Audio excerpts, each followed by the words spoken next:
All right, guys, what's going on? And welcome back. This is the episode 15 of the Tipped Out podcast with your host, Danny Christie from Dannychristygolf, and myself, Brandon Palmer from Balanced Performance Golf. What's going on, Danny? Not much, BP. What's going on with you? Just kicking it, man. Hanging out. Suns went down, had some dinner. It's time to dive into this podcast. So what is our topic of discussion today? So today what we've got for you is we're working into this winter phase here.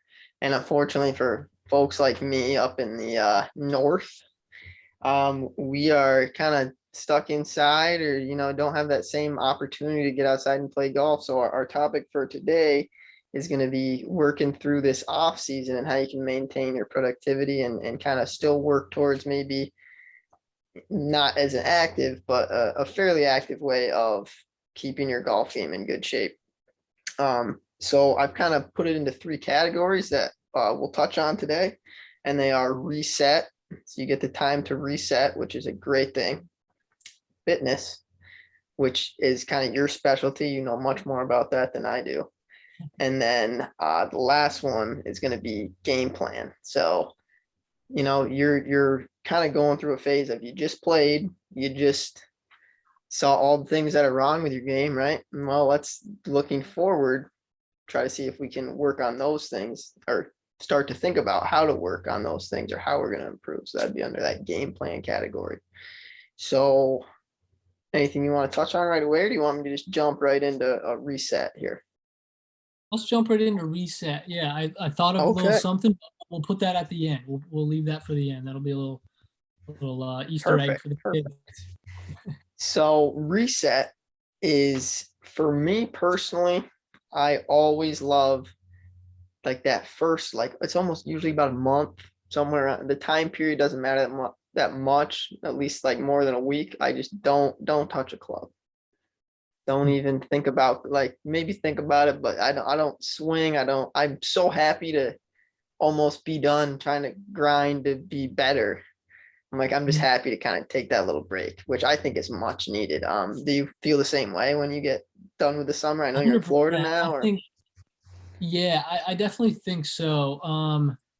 Going back to our college days, many moons ago, I think it all depends on location and kind of your, I don't want to say skill level, but like how much and how often you play. Like maybe some viewers may not know how much golf we play, or as college golfers, we had a pretty packed tournament season. So it wasn't really much downtime or hangout time or really like time to work on the game. It was more so tournament this weekend. Okay, your game's not doing so well. Band-Aid, fix it. Next weekend, another tournament. Yep. So that was kind of the real nice thing to get away from. Like take a little step back, like you said, get the club out of your hands and just do a full body mind reset so that you're like excited to pick the club back up again. I know. Exactly.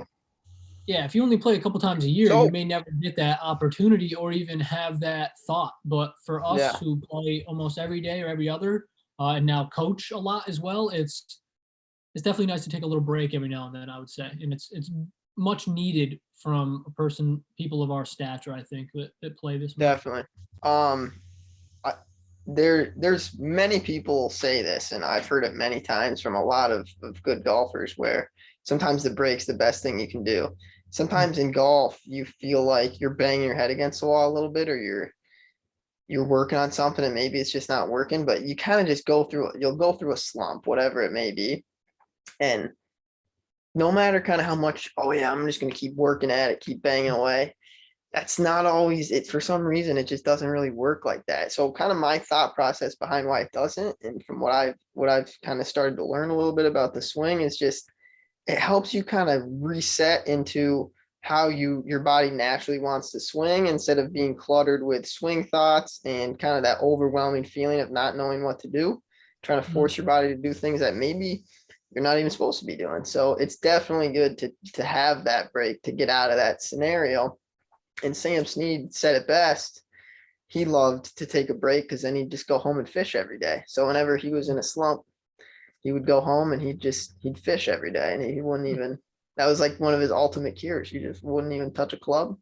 It's go crazy. home, fish for a week, and then he'd feel better and he'd get back after it. So it is just that mental and physical kind of total reset is exactly what it is. Yeah. It's such a fine line, right? Because when you think about it, it's like, oh, I want to get better at the game, but taking time away, like I can understand how it would be hard for many to wrap their mind around that. But it's almost something you have to do to see. It's so tough to even kind of put your finger on it because I was just about to say like try it to see if it works for you, but it's not even really about like it working for you or it not being or being for somebody. It's just all about like I think your perception and your kind of perspective on what you're going through. Like Sam Snead said, if you're just struggling but you're a good golfer, like take a little time away, get your mind off it. Like Yeah. I definitely know, I don't know about you, but I've laid in bed at night sometimes and just scenarios run about your swing, or oh, am I this way or that way, or is it really that I missed this part? Like, there's so many things that can cloud our judgment and kind of just get us off track. Um, and it's all about the 6 inches upstairs here in our mind that most of the time that is what's throwing us off. It Off can be course. very discouraging, is what I would Mm, say. It can be extremely 100%. discouraging Yep. when you go through that phase. And last little thing I want to hit on here is I feel like a lot of people can relate to this. That first round back in the spring, it's usually pretty good, isn't it? It's not Yeah. actually, you know what I'm saying? That's kind of Mhm. that power of the reset a little bit. And Yeah. obviously, you're not going to be not touching the club for that long, but usually when you come back from a break, it feels pretty good and free again. Yeah. Would you have to say that's due to the fact that most of the time when you come back out there, you're knocking the rust off, right? So your expectations are pretty low. When we have little to no expectations, sometimes every player is different. Some players really need a number to shoot for or a real goal or almost have pressure.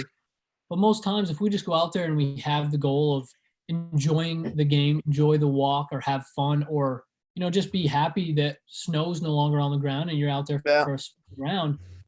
Like you said, sometimes you just get those extra kicks, the ball goes in, and the swing just feels all right. So, yeah, definitely take that little tidbit into your off season here coming up. Reset is that's not a true. bad thing. So that's going to end it with a reset. Mhm. And I guess one not quite over on reset. The time frame here is interesting. I don't, because like I take the break, but then usually kind of about now, right? Because I stopped playing a lot in the middle of October. I'm about a Yep. month in when I haven't really touched the club. It's getting to the point where I'm kind of ready to start putting my hands on one again. Yep. And that's kind of, we'll talk about that a little bit more in game plan. But so Mhm. let's get into fitness. Fitness, cool. So there's a couple different breakdowns here I want to go with the fitness. I'm checking out my notes here.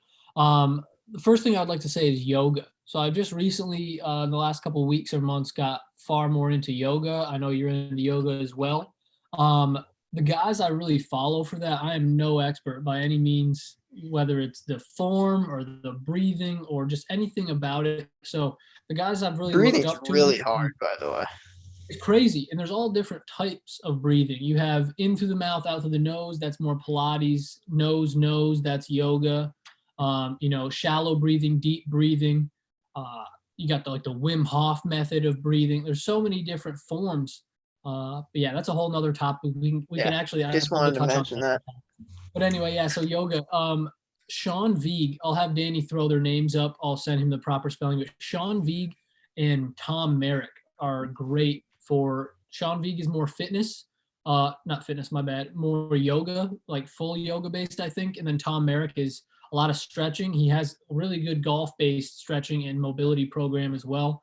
His hip mobility program is muy bien for all our Jesus. Spanish Uh, listeners. yeah, well, kids from Mexico City listening out there. But yeah, so Sean Vigue, Tom Merrick for the yoga. And then the next part I want to touch on is the fitness in it whole self. So the glutes and the abs are basically the powerhouse of the golf swing. So as far as glutes go, really getting into your glute bridges and your squats, proper form there. Don't need a ton of weight. We're really just looking to engage those glutes, as Tiger said many times in interviews, whether it's a scapegoat to his couple bogeys and doubles in there, or it's just actually the basis of the swing. But we need those glutes to be activated. And then as far as the abs go, the abs are everything for us. They protect our whole abdominal region, but that's also how we rotate and, be stable through the swing. So we're going to want to do some hanging knee raises, lying leg raises, and just anything really abdominally rotation based. So whether it's TPI or whether you just get with your local trainer or just look up golf based workouts, it's vital. So many people, and I know you can attest to this, old golfers, young golfers, doesn't really matter the age, but we definitely see it in more of our seasoned golfers. They just want yardage. Kids of course do, but the old timers, they want yardage, but they really neglect the gym or mobility yoga. You don't have to be squatting, deadlifting. Yeah. You don't have to be pushing the weight like Brooks and Rory. That definitely helps. We've seen a huge transition in golf now to be more fitness based, because it's just, our bodies need to be healthier. They need to have more longevity in the game. Our spines need to be able to support all this torque. So fitness is huge in the off season, but also in season too, just different amounts of weight, rest. All depends on if you're a tournament golfer, a weekend warrior, or you're just looking to lose a couple pounds. And that last part, and also a really big part, which takes maybe even less energy, would be the mental fitness side of golf here. So we have our meditation.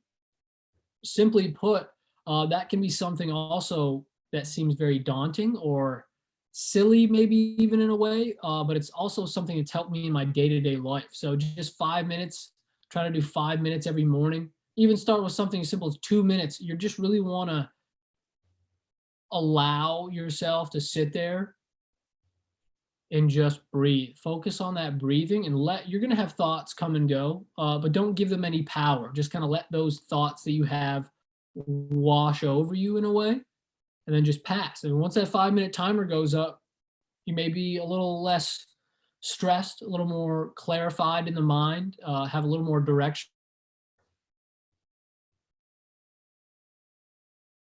Yeah, so for the meditation, it's helped me in my day-to-day life, slowing down.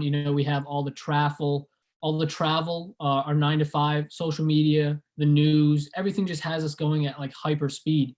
So that little bit, the 5-minute meditation kind of just gives me some mind clarity, slows me down, takes that stress away a little bit. And we need that mental power when we're on the golf course. Yeah, so as far as meditation goes, that's what I've got. That's a huge piece, helped me in my day-to-day life. 100% helped me stay clear, calm on the course, and just really visualize the shots I want to hit. So what's our next point, Daniel? What do you got? So last thing we kind of need to touch on is game plan.